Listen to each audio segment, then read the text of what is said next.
Halo, selamat malam pemirsa. Mari kita menjauh sejenak dari hiruk-pikuk politik, menjauh dari bermacam polemik.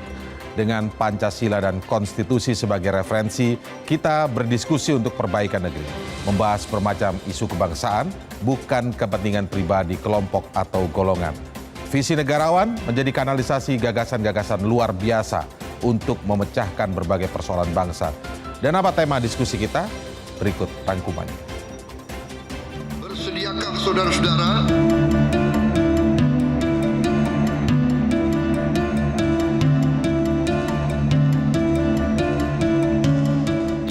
saudara-saudara sekalian, marilah kita berani mawas diri.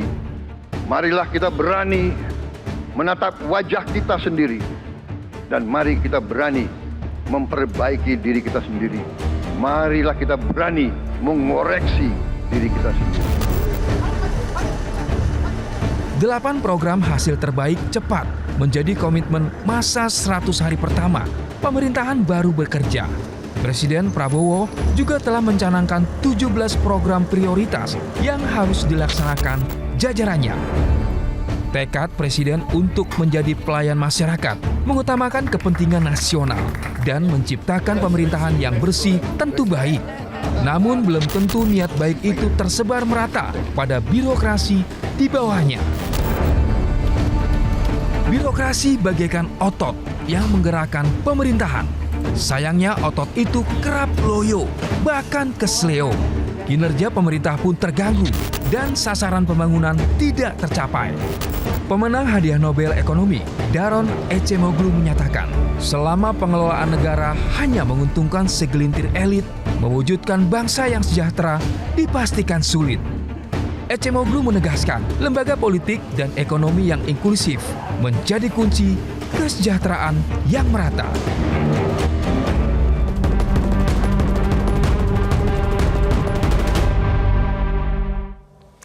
Presiden telah memerintahkan pimpinan memberi keteladanan, harus siap memberi segalanya untuk membela kepentingan bangsa dan rakyat Indonesia. Muhammad Hatta mengajukan gagasan negara pengurus, yaitu pemerintahan yang terdiri dari pemimpin dan aparatur negara dengan mental pelayan publik, bukan pejabat bermental kolonial. Sayangnya menurut cendekiawan Inggris Jeremy Kubicek, mayoritas pemimpin lebih banyak menuntut ketimbang memberi, lebih banyak menikmati ketimbang melayani. Sistem pemilu kita menciptakan kerumitan koordinasi pemerintahan. Bila ada kepala daerah yang sulit bekerja sama, pemerintah pusat tidak dapat menggantinya. Padahal sukses program pembangunan membutuhkan sinergi pusat dan daerah. Dengan beragamnya latar belakang politik kepala daerah, bagaimana Presiden memastikan kesinambungan kebijakan, menjaga marwah istana, adalah tema diskusi pekan ini. Dan malam hari ini kita sudah bersama dengan 3 narasumber. Yang pertama saya sapa Ketua Program Doktor Ilmu Politik UNAS, Dr. TB Masa. Selamat malam Pak Masa. Selamat malam. Terima kasih sudah hadir bersama kami malam hari ini. Dan kemudian ada Ketua Institut Harkat Negeri Sudirman Said. Selamat malam. Selamat malam, Pak Sudirman Pak Said. Indra. Baik. Lalu kemudian kita sudah bersama juga dengan Managing Director Paramadina Public Institute, Ahmad Khairul Umam PhD. Selamat malam. Selamat malam Mas Indra. Baik, terima kasih sudah hadir bersama kami malam hari ini. Nanti kita akan berdiskusi lebih panjang. Pemirsa tetaplah bersama kami di Visi Negarawan.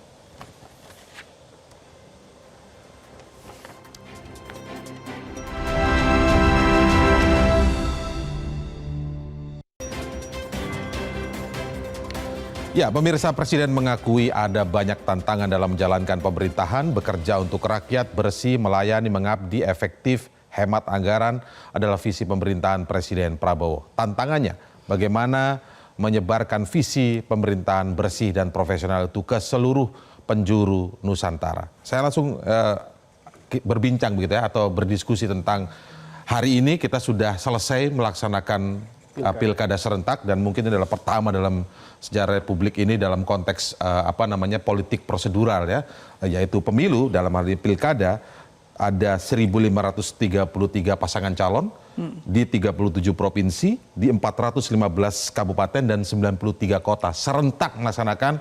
Sebagian pihak ini Pak Sudirman menyebut bahwa demokrasi prosedural di Indonesia sudah semakin matang. Bagaimana Anda melihat gelaran pilkada serentak ini? Iya, ada satu media menyebut begitu dan tergantung dari sisi mana melihatnya. Kalau kita meletakkannya sebagai harapan bisa jadi tadi prosedur ya. Misalnya sekarang ini ada satu gejala yang hadir memilih kepala daerah itu lebih rendah daripada tingkat tahun-tahun partisipasi pemilihnya ya.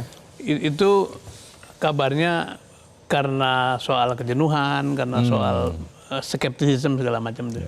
Tapi juga sisi lainnya sekian ratus pilkada, 545 kalau tidak salah. Iya betul, totalnya 545. Itu tidak ada satu keributan yang signifikan, artinya itu perlu dicatat itu ya. Artinya itu kita syukuri bahwa pemilu sebagai satu prosedur yang ya sudah itu kita kerjakan dengan baik tanpa ribut-ribut.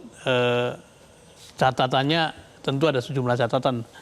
Tapi tadi kalau dikatakan apakah sudah makin matang atau tidak, itu debatable. Itu debatable karena kita juga masih melihat cerita mengenai cawe-cawenya mantan kepala negara segala macamnya. Itu sesuatu yang menurut saya barangkali bukan aspek legal tapi lebih pada etik yang selalu kita perdebatkan. Jadi persoalan selalu etik kayaknya beberapa waktu terakhir ini. Nah, ingin sedikit komentar pidatonya Pak Prabowo tadi.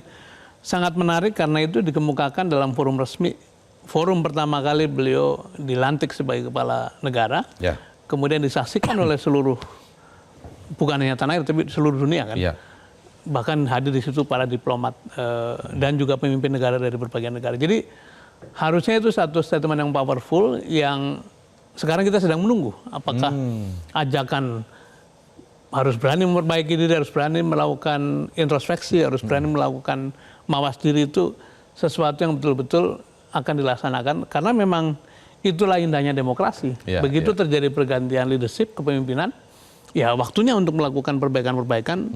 Catatan yang kemarin kita tengok kembali, yang salah tidak diteruskan, itulah yang namanya memperbaiki diri kan. Jadi itu gagasan yang kita sudah diluncurkan melalui kata-kata, tinggal tindakan konkretnya publik sekarang menunggu. Betul. Dari Pak Prabowo sendiri begitu ya. Dan kita tidak boleh terlalu dini menyimpulkan apapun karena kan baru bekerja sebulan lebih ya barangkali. Jadi kita lihat. Tapi yang pasti publik menunggu itu ya. Betul. Karena kalau dari kata-kata gagasan yang diluncurkan itu sudah nilainya luar biasa sebenarnya. Baik, kalau dari Mas Umam sendiri melihat seperti apa konteks pilkada kita sudah selesai melalui demokrasi prosedural untuk kepemimpinan nasional, begitu juga di legislatif. Nah sekarang baru-baru ini, baru beberapa hari terakhir ini kita menuntaskan sebenarnya ini adalah tantangan besar juga ya ketika mampukah kita menggelar pilkada serentak ini. Dengan pertanyaan yang sama, menurut Anda apakah secara prosedural kita sudah cukup matang? Dari berbagai faktor tadi disebutkan Pak Sudirman Said, dalam konteks etik tadi masih ada persoalan, tapi secara teknis misalnya yang kita khawatirkan misalnya isu SARA, kerusuhan dan lain sebagainya tidak ada. Secara TSM ya, terstruktur sistematis masif memang tidak ada, tapi ada 1-2 di berbagai daerah muncul sempat ada memang. Bagaimana Anda melihat secara umum dulu? Mengukur tingkat kematangan demokrasi, terutama dalam konteks desentralisasi, itu tidak semata-mata dari aspek keberhasilan penyelenggaraan pemilihan dalam konteks ini adalah pilkada.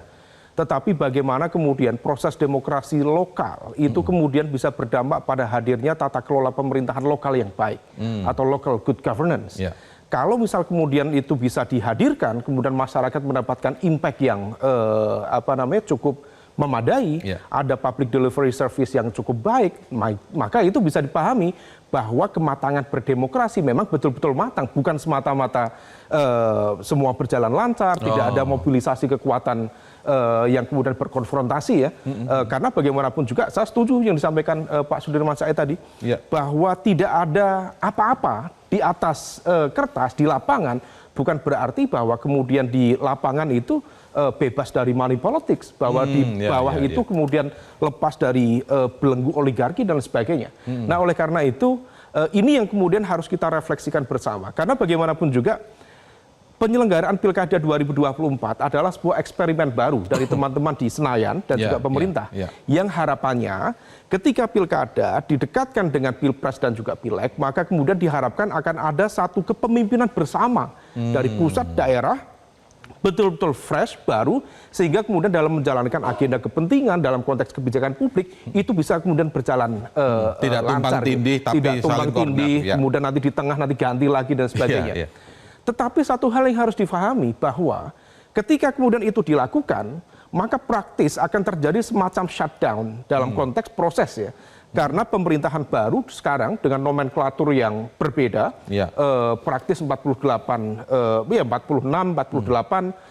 posisi baru di kementerian, di kabinet, kemudian sekarang 545 kepala daerah baru, untuk menjalankan itu dengan SOTK baru, dengan tugas pokok dan fungsi yang berbeda, maka dibutuhkan konsolidasi, adaptasi, dan kemudian proses negosiasi kepentingan di level elit maupun akar rumput. Maka praktis saya bisa menduga dengan mengurus SOTK, nunggu perpres dan lain sebagainya, kemudian penyeragaman aturan, itu paling cepat 6 bulan, efektif 1 tahun. Artinya bisa lamban maksudnya? Pemerintah baru, termasuk pemerintah di tingkat lokal, bisa bekerja secara efektif praktis di 2026. Nah begitu? Ini yang kemudian, sebagai contoh Mas, kalau misal kementerian baru, misalnya pecahan-pecahan dari kedirjenan, imigrasi, transmigrasi, kemudian kebudayaan, itu kan dari kedirjenan-kedirjenan. Maka praktis per sekarang, itu anggarannya kan anggaran dirjen, berapa ratus miliar, yang kemudian baru bisa diubah praktis di APBN-nya di APBNP.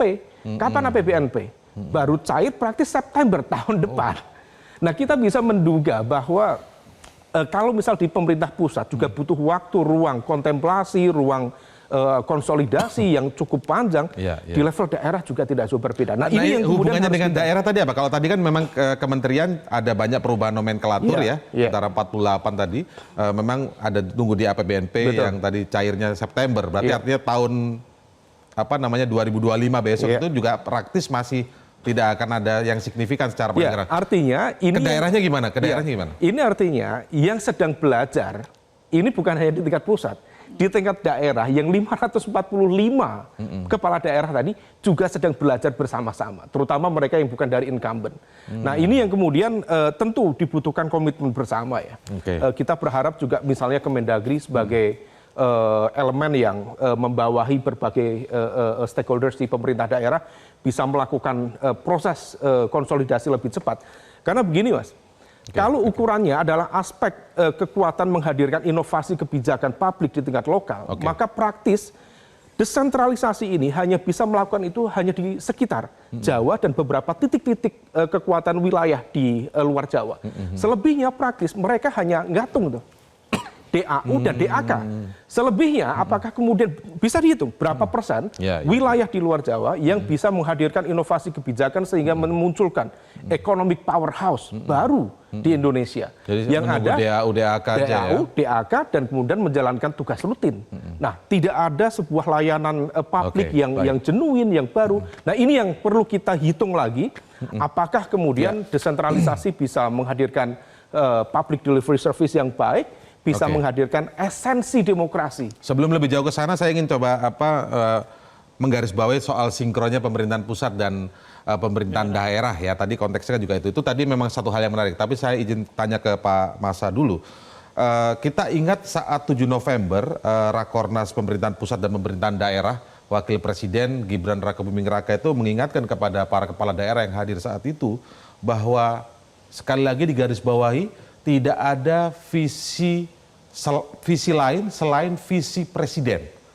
Nah, bagaimana Anda melihat itu bisa benar-benar terwujud nanti? Tadi Mas Umam juga sempat menyinggung bahwa pemilu yang dilaksanakan secara serentak di tahun yang sama, pemilihan presiden sudah ada hasilnya, pemilihan kepala daerah yang baru juga sudah ada hasilnya. Diharapkan ini semua start sehingga bisa sama-sama awal, tidak ada yang diganti di tengah-tengah. Mungkinkah ini bisa terwujud? Jika konteksnya juga kita hubungkan dengan soal otonomi daerah, Pak Masa. Ya, yang pertama kita harus paham dulu ya. Sistem pemerintahan kita adalah sistem presidensial. Itu yang pertama. Jadi tanggung jawab secara menyeluruh itu tetap pada presiden. Kalaupun ada visi daerah, itu adalah menggambarkan lebih kepada kepentingan lokal. Tapi dalam konteks kebijakan nasional, maka yang mendrive itu adalah presiden. Itu yang pertama. Yang kedua, presiden itu diberikan kewenangan yang sangat kuat. Jadi walaupun multi partai, tapi kalau menyangkut kepentingan nasional atau kalau saya mengatakan ini sudah pada politik negara, maka kepentingan yang diutamakan itu adalah politik negara. Misalkan persoalan ketimpangan. Ya.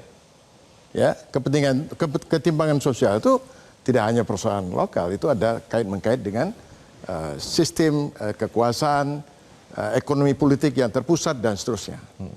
Itu satu contoh soal. Soal lain yang menarik adalah 25% anak-anak akan mengalami kelaparan. Itu pidato Pak Prabowo.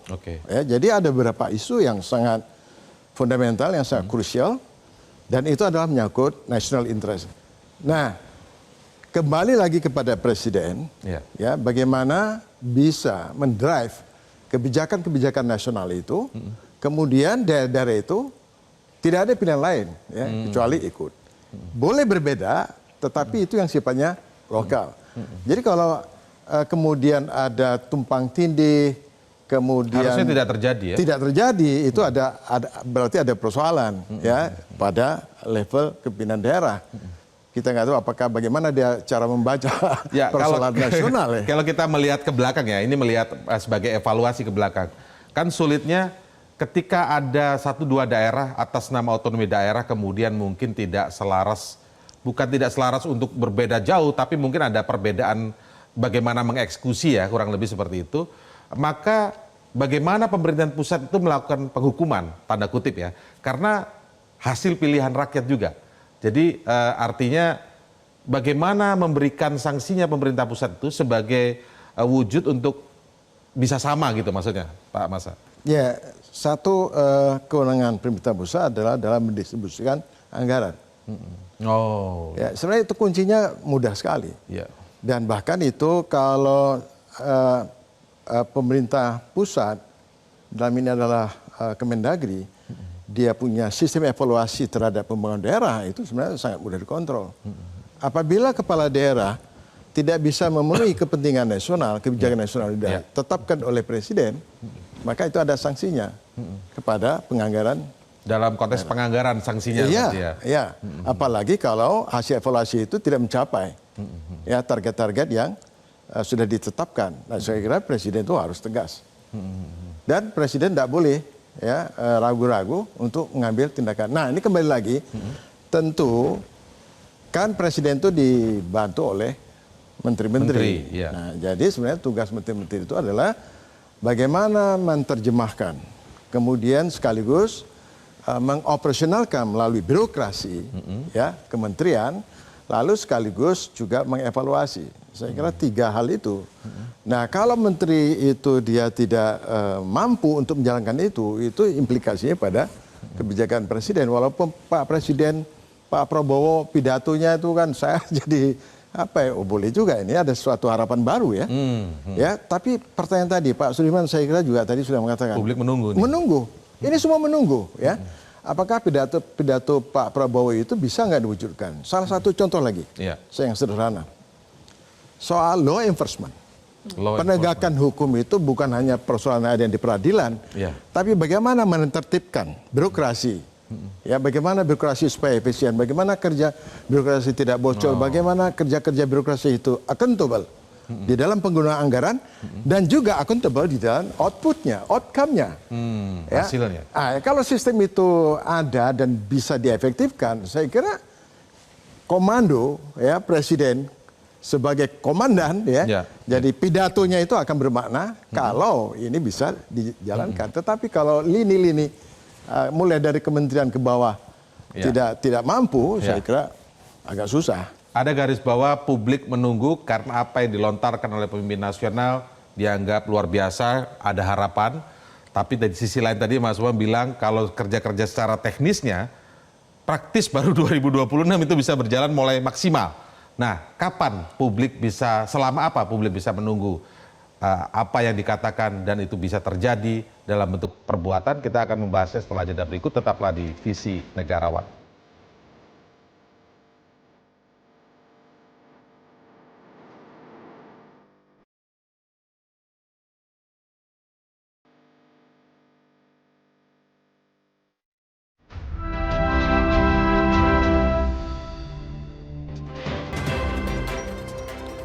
Pemenang hadiah Nobel Ekonomi Daron Acemoglu menyatakan selama pengelolaan negara hanya menguntungkan segelintir elit, mewujudkan bangsa yang sejahtera dipastikan sulit.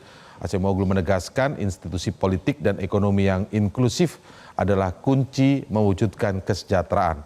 Kesinambungan program pembangunan adalah kunci menuju kesejahteraan. Namun dengan sistem pilkada, ikatan antara pusat dan daerah melemah. Setiap daerah tentu memiliki kepentingan sendiri, namun yang harus diprioritaskan tentu kepentingan nasional. Saya kembali ke Pak Sudirman Said di pertanyaan saya sebelum break tadi, ya, tapi izinkan saya bertanya juga begini Pak.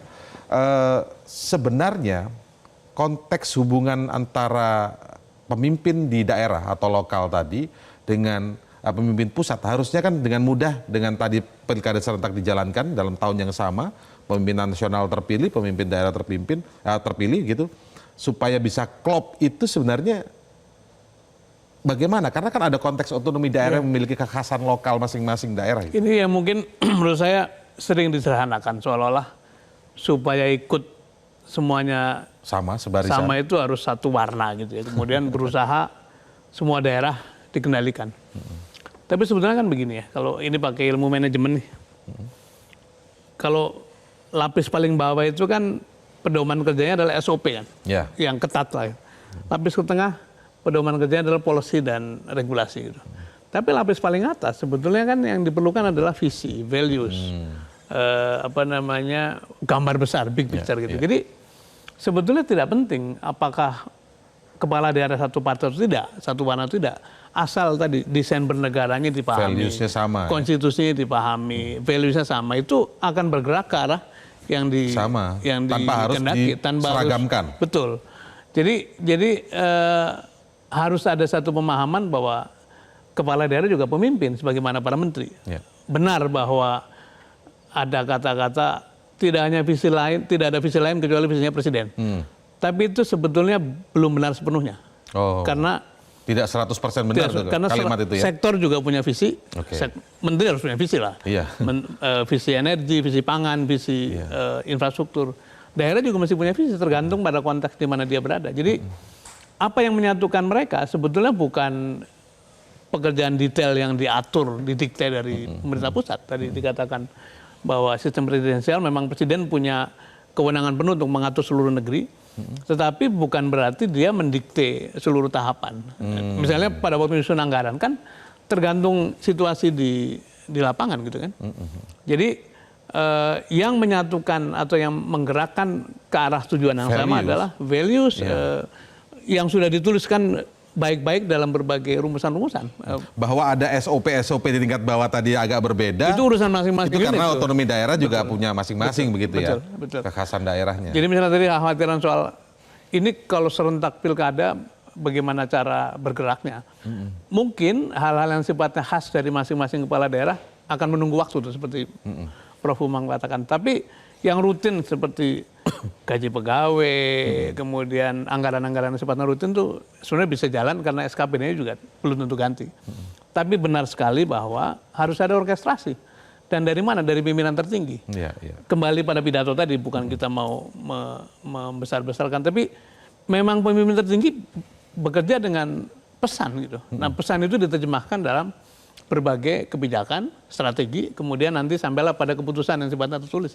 Nah, kita punya harapan besar bahwa seluruh pesan-pesan yang disampaikan oleh pimpinan tertinggi negara itu kemudian jadi satu keputusan strategis dan jadilah dia pedoman untuk bekerja, termasuk bagi kepala daerah yang baru saja terpilih. Nah, itu yang barangkali mekanisme yang akan terjadi. Gitu. Sebenarnya tadi kembali ke pertanyaan sebelum break ya. Artinya menunggu waktu publik tadi disebut menunggu. Berapa lama ideal bisa menunggu apa yang pernah disampaikan itu segera terwujud, atau memang kita harus memaklumi kondisi tadi itu secara teknis? Pak Umam sudah sempat cerita, anggaran saja nunggu APBNP mungkin itu bisa terwujud di September tahun depan ya, September tahun depan. Ini beberapa tantangan konkret kan muncul. Misalnya hari ini kita mendengar yang semula biaya makan bergizi itu dirancang Rp25.000, belakangan 17.000, hari ini muncul 10.000 gitu. Jadi memang seluruh kebijakan ada tantangannya. Nah sekarang yang paling penting adalah ada satu upaya keras untuk mendeliver apa yang sudah dijanjikan, atau nanti akan ada koreksi bahwa janji ini ternyata tidak realistis. Nah, berapa lama itu ditunggu? Karena ada orang yang mengatakan 100 hari gitu ya. Menurut saya 100 hari terlalu pendek lah. Apalagi dengan kompleksitas yang.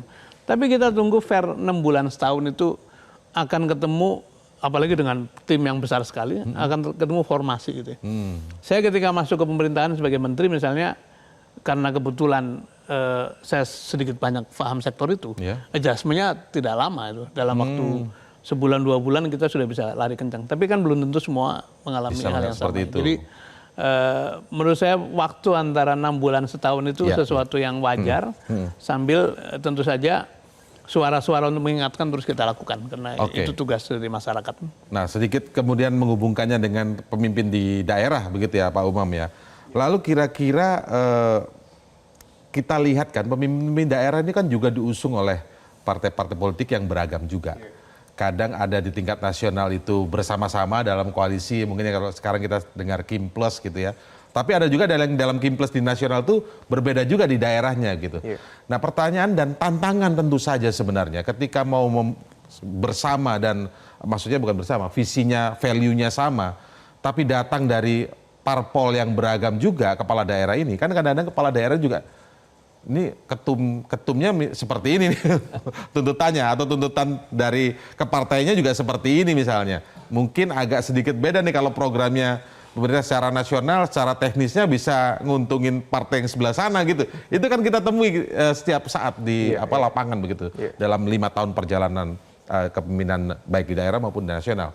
Kalau Anda melihat ini seberat apa tantangan ini bisa diatasi sehingga visi yang sama itu atau value yang sama itu bisa terjaga itu antara presiden dan pemimpin daerah. Iya, memang kalau misal kita cermati dari sisi kepartaian ya, kepartaian sendiri dalam melakukan rekrutmen dalam proses pilkada itu memang relatif to some extent ada yang berdasarkan kaderisasi dan juga rekrutmen yang serius. Tetapi tidak sedikit juga yang kemudian produknya itu betul-betul pada basis pragmatisme, popularitas dan juga isitas. Ya, nakos lah ya. Nah, itulah yang kemudian melahirkan sebuah anomali-anomali dan sifatnya adalah franchise. Siapa yang bisa memenuhi ini ya silahkan diambil, dan akhirnya begitu sebagian dari mereka terpilih, ya kemudian tidak ada satu cara pandang yang sama. Kalau misal kemudian berasal dari satu partai yang sama juga tidak menunjukkan karakter kepartaian yang serupa. Nah, ini yang kemudian seringkali memunculkan anomali. Dan kita harus jujur bahwa desentralisasi di Indonesia memang dalam konteks tertentu melahirkan perbaikan-perbaikan. Tetapi di saat yang sama dalam konteks yang lebih besar menggunakan helikopter view, relatif belum pada satu tahapan yang memang sesuai dengan ekspektasi. Karena apa yang terjadi? Studi kasus yang banyak ditulis oleh teman-teman yang melakukan kajian desentralisasi. Ada banyak cukup dari teman-teman di Flinders University, di University of Queensland, juga melakukan sejumlah simulasi berdasarkan studi kasus. Desentralisasi di Indonesia mirip dengan yang terjadi di Filipina, mirip yang terjadi di Thailand. Di mana decentralization means decentralized corruption. Itu terjadi di mana-mana. Bagaimana kemudian terfasilitasi desentralisasi dari korupsi ya. Desentralisasi jadi korupsi. makin besar, makin banyak itu korupsi yang terjadi kasus-kasus. Karena proses politik yang kemudian diberikan ruang yang lebih terbuka, yang harusnya memang masyarakat kita memiliki tingkat partisipasi yang lebih baik, memberikan arahan aspiratif yang lebih terarah dalam konteks kebijakan lokal. Itu lebih banyak kemudian dalam proses tahapannya itu didominasi oleh oligarki-oligarki lokal. Maka tidak menutup kemungkinan, dan saya pikir terbukti di banyak kesempatan bahwa yang ikut pilkada ini, anaknya ini, istrinya ini, yang kemudian jaringan nasionalnya ini, dan itu relatif terulang. Jadi representasi semacam itu relatif banyak terjadi. Nah, oleh karena itu yang kemudian kita perlu cermati, memang ada secara sistem ya, secara sistem memang ada sesuatu yang perlu kita evaluasi total. Visi memang betul, hanya visi presiden karena sistemnya basisnya adalah sistem presidensial. Tetapi dengan masuk dalam rezim otonomi daerah, dalam rezim desentralisasi, kepala daerah berbasis pada undang-undang otonomi daerah atau desentralisasi itu juga memiliki hak untuk menentukan arah kebijakan lokalnya. Secara konstitusional mereka berhak melakukan itu. Nah, ini yang kemudian seringkali tidak terjadi sinkronisasi. Dan seringnya tidak terjadi sinkronisasi itu lebih kepada faktor apa? Tadi soal parpol, soal beda soal parpol, kepentingan soal politik. komunikasi individu, soal kemudian bagaimana sinkronisasi fokus dari masing-masing daerah. Sebagai contoh teknis misalnya. PU, Kementerian PU memiliki, kemarin Pak Prabowo menyinggung, itu bendungan-bendungan, 40 sekian bendungan, kenapa tidak mengalir? Praktis dari sekian banyak itu yang teraliri oleh bendungan-bendungan, hanya 17%. PU kemudian menyampaikan argumen, yang sudah dibangun itu sesuai dengan planning yang sudah ada. Ketika kemudian masuk dalam irigasi di level primer, sekunder, dan tersier, masuk di irigasi sekunder dan tersier, itu sudah masuk dalam ranahnya pemerintah daerah. Ketika kemudian pemerintah pusat menyediakan bendungan skala besar, begitu masuk yang celah-celah kecil sampai di persawahan, pemerintah daerah kemudian angkat tangan dengan atas nama kami tidak memiliki fokus di situ sehingga alokasi anggarannya tidak di situ. Nah, itu contoh teknis yang ada clear nih. mismatch di sana, ada disengage secara kebijakan. Nah, ini yang kemudian harus ditata ulang ya. Ini kalau misal tidak, ini akan terus berulang. 5 tahun lagi kita nanti akan bicara hal yang sama lagi. Nah, oleh karena itu situasi semacam ini harus menjadi evaluasi total karena bagaimanapun juga kita belum melakukan evaluasi total terhadap sistem ini. Tetapi kita sudah melakukan perpanjangan lebih dalam lagi. Dengan cara apa? Jadi kalau perdebatan ya, dalam perdebatan teori neoliberal melawan kelompok mazhab political economic structuralist itu, desentralisasi itu menciptakan banyak anomali. Kata orang strukturalis, kata orang neoliberal, solusinya deepening decentralization. Gimana caranya? Diperdalam lagi. Akhirnya sekarang ada dana desa. Dana desa itu ratusan triliun, bukan hanya pada level provinsi, kabupaten, kota. Desa, satu desa 2 miliar. Anda bayangkan, 80 sekian ribu desa, berapa dana negara? Apakah kemudian mereka dibekali dengan planning kebijakan yang memadai, inovasi kebijakan yang memadai, pengawasan yang memadai? Tidak. Lalu dananya kemana? Wallahu a'lam. Nah, ini yang kemudian kita tata ulang. Decentralization, tapi justru makin deep lagi corruption-nya, semakin buka celah. Nah, Pak Masa, apakah kemudian ini jangan sampai juga, atau mungkin ada juga yang berpikir kalau gitu kembali ke sentralisasi? Itu pemikiran yang bagaimana menurut Anda kalau begitu? Nah, saya kira enggak bisa lagi. Kalau kembali sentralisasi juga kita akan menemui kegagalan. Republik ini luar biasa luasnya, luar biasa beragamnya. Tadi saya kembali lagi, Pak Dirman sudah mengatakan bahwa khas masing-masing daerah itu justru itu sebagai kekuatan yang kita miliki sebagai Indonesia yang sangat majemuk. Hanya keragaman itu belum dikelola. Sekarang kita tanya, apakah otonomi daerah itu berbasis keunggulan daerah? Itu yang pertama. Saya kira sebagian enggak. Karena sebagian juga kita harus fair. Kadang-kadang program daerah itu juga didikte oleh pusat. Karena ada hidden agenda pada perbuatan. Jangan-jangan persentasenya lebih banyak yang didikte pusat. Iya, perbuatan rente itu udah jadi rahasia umum lah. Ya, kalau udah proyek itu mesti ada kerjasama. Belum tentu juga proyek-proyek itu dibutuhkan oleh daerah. Itu udah banyak ya, yang meneliti juga banyak. Saya kira kasus-kasus itu mudah sekali kita baca. Nah, jadi kembali lagi ya, seperti yang saya kemukakan, tergantung kepada presiden, kembali lagi ya. Karena justru dengan sistem presidensial itu, dalam pengertian tidak hanya komando ya, tetapi juga bagaimana mempersiapkan lini sebagai pelaksana dari kebijakan presiden itu, terutama kembali lagi pada tingkat kementerian. Itu yang sangat penting, apalagi sekarang ini Menko aja ada berapa itu? 7. Tadi 7 ya. Logikanya kalau Menko ada 7 berarti kan koordinasi itu akan bisa lebih efektif ya. Nah, tapi banyak juga orang meragukan gitu. Nah, tapi terlepas itulah. Nah, menurut saya kalau tingkat kementerian itu gagal sekali lagi ya, maka pidato-pidato presiden itu tidak akan bermakna. Ada satu contoh soal ya, walaupun kita sudah menjalankan otonomi daerah, kita harus fair juga melihat bahwa perencanaan-perencanaan yang tangguh, yang hebat, SDM yang hebat itu masih di pusat. Pertanyaannya buat apa? Kalau pusat tadi sebagai policy, pembentukan policy, dia nggak boleh juga dong pegang proyek, menentukan proyek. Justru tuh dia langsung alokasikan kepada daerah. Dan itu kan mudah sekali dibaca. Satu daerah, apa daerah pertanian itu berapa irigasi yang diperlukan. Itu kan konkret aja, sangat gampang. Tapi kalau kewenangan penentuan itu juga masih sangat dominan oleh pusat, ya saya kira masalahnya birokrasi itu akan menjadi berbelit, birokrasi itu tidak efisien, birokrasi itu dia punya agenda sendiri, apalagi terkait itu tadi kan, konflik antar atau perbedaan antar partai dengan apa sih yang menjadi konflik antar partai itu? Kepentingannya pasti. Kepentingan itu sangat mudah kan dibaca gitu loh. Ketika pileg selesai, pilpres selesai, pilkada selesai, semua itu tidak lagi bicara pada kepentingan partai, kepentingan slogan, tetapi bicara pada kepentingan nasional. Disiplin itu yang sebenarnya mesti tegakkan. Nah, itu sangat bisa dijalankan kalau sistem hukum itu bekerja. Law enforcement. Itu saya selalu mengatakan kalau sistem hukum itu tidak kuat, maka tidak ada gunanya. Kita tidak akan sukses membangun demokrasi ini tanpa ada satu law enforcement. Makanya panglimanya adalah hukum.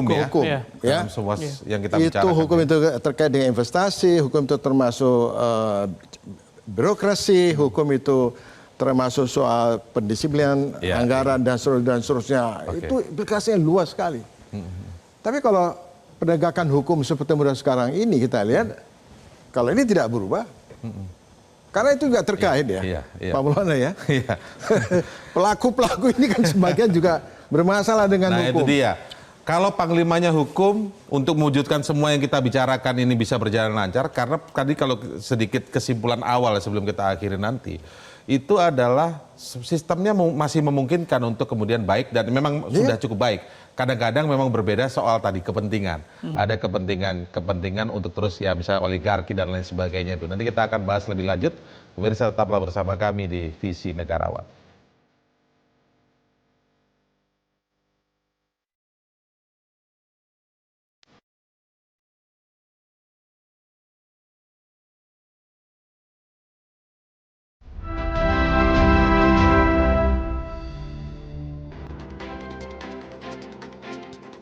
Menarik, karena kita awali perbincangan ini dengan persoalan bagaimana kepemimpinan nasional, kepemimpinan daerah bisa satu sinkron berjalan bersama mewujudkan tentu saja visi nasional dari Presiden. Tadi kita juga berbicara soal berbagai kendala, misalnya pemimpin daerah diusung oleh berbagai partai politik yang beragam, lalu ada kepentingan-kepentingan. Kenapa saya sebut menarik? Karena tadi Pak Masa menyebutkan kuncinya adalah soal hukum. Sebenarnya ini jauh dari topik kita, tapi ketika kita jalin perbincangan tadi dengan itu, memang persoalannya di situ. Kalau hukumnya kuat, nah persoalannya itu mungkin kurang terlihat kita di di beberapa waktu terakhir ini. Ada yang kemudian menggunakan oknum dari penegak hukum untuk kepentingannya, baik itu politik dan bisnis misalnya. Nah, bagaimana Anda melihat ini bisa berjalan 5 tahun ke depan dengan baik seperti yang kita harapkan tentu saja di meja ini? Ya. Saya kira kita sudah mengikuti ya bahwa indeks persepsi korupsi kita itu kan turun ya. Sebenarnya kembali ke 2014 stagnan ya. 2014 kan itu kan tidak pernah terkoreksi ya. Betul. Artinya apa? Artinya power stand korup itu kan tidak berakhir. Jadi semakin orang semakin powerful itu semakin korup juga. Iya. Kalau sebuah pemerintahan itu korup, berarti hukum itu pasti lemah. Betul. Itu logis. Kalau hukum itu lemah, maka fungsi-fungsi pemerintahan itu dia tidak akan bisa maksimal. Dan ini juga akan terkait dengan dunia bisnis, ya soal investasi. Kemudian hukum ini juga menyangkut soal birokrasi. Yeah. Apakah birokrasi itu bekerja sesuai dengan aturan-aturan yang sudah dibuat sedemikian rupa? Saya kira banyak sekali sudah peraturan. Itu saja dilaksanakan, itu sudah setengahnya itu bisa menyelesaikan masalah. Nah, kembali lagi. Pidato Pak Prabowo itu, apakah itu akan menjadi makna? Akan bermakna. Apakah pidato Pak Prabowo itu yang ditunggu-tunggu oleh rakyat itu bisa terwujud. Ya. Nah, menurut saya itu Pak Prabowo itu harus mengawali dengan penegakan hukum. Kalau pejabat, ya para politisi, banyak kasus, ya tidak akan bisa jalan semua. Tidak mungkin sebuah kebijakan itu baik, ya kalau di dalamnya itu apa namanya penegakan hukumnya lemah, ya. Tidak hanya itu, kepentingannya sangat apa namanya sangat mengancam. Kepentingan integritasnya rendah lah kalau yang mau mengawal program-program bagus ini ternyata bermasalah, maka percuma kita dari tadi juga ngomong soal-soal yang baik-baik dan sistem mau diperbaiki bagaimanapun kalau integritas lama percuma. Nah, Pak Umam silakan sebagai penutup. Ya, saya banyak melakukan literatur review tentang kajian anti-corruption studies di negara-negara berkembang. Belajar dari semua itu, kalau misalnya kita merujuk ke Korea Selatan, kita merujuk ke Hong Kong, kita merujuk ke Singapura, kuncinya adalah political will of the top political leader. Dalam konteks ini adalah presiden.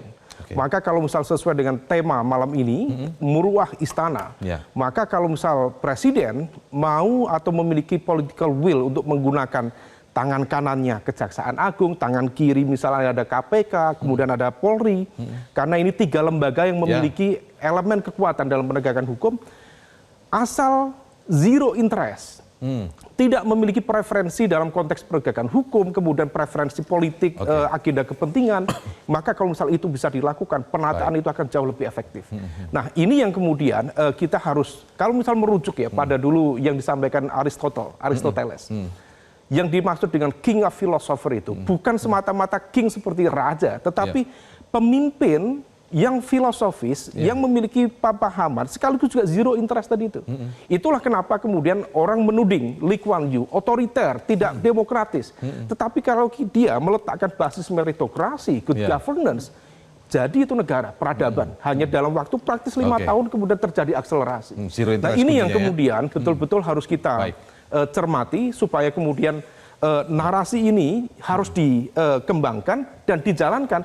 Jangan sampai dibiarkan tiba-tiba kemarin kita mendengar ada menteri membuat sayembara kalau Harun Masiku ditemukan 8 miliar. Wah, itu bagaimana menurut enggak ya? Ini coba, ini siapa yang mau disepet itu? Silakan Pak Sudirman.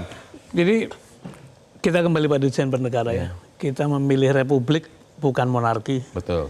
Kita memilih negara hukum bukan negara kekuasaan. Kita memilih demokrasi bukan otokrasi, dan kita membutuhkan meritokrasi. Jadi kuncinya di sana. Meritokrasi. Dan itu ada sempat disebutkan oleh Presiden Prabowo saat pidato awalnya. Kalau itu diterapkan, meritokrasi lawannya adalah nepotisme kan. Betul. Gitu. Jadi kalau kita kembali pada pidato Pak Prabowo tadi, mawas diri, koreksi, maka kita mesti menjaga tuh jangan sampai negara republik ini bergeser menjadi negara monarki, menjadi kerajaan, negara hukum menjadi negara kekuasaan, negara demokrasi menjadi otokrasi, dan nepotisme berkembang kemana-mana. Jadi itu yang perlu dibuktikan Pak Prabowo di awalnya. Betul.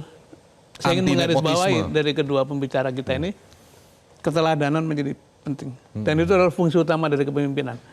Kalau pemimpin tertinggi bisa menjadi teladan untuk mengembalikan ini semua, Indonesia persoalan-persoalan teknis tadi akan cepat terselesaikan. Baik, terima kasih Pak Sudirman Said, Pak Masa, dan juga Pak Khairul Umam atas waktunya bersama kami di Visi Negarawan malam ini. Kita bicara bagaimana desain bernegara yang baik sehingga ada keputusan yang sama atau kebijakan sama di pusat maupun di daerah, kesejahteraan rakyat pun tercapai. Tapi itu tadi, kuncinya adalah law enforcement. Penegakan hukum harus kuat.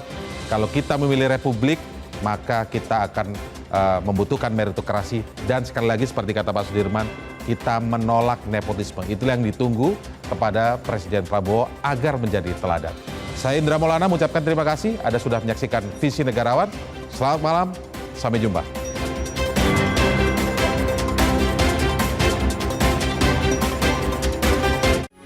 Metro TV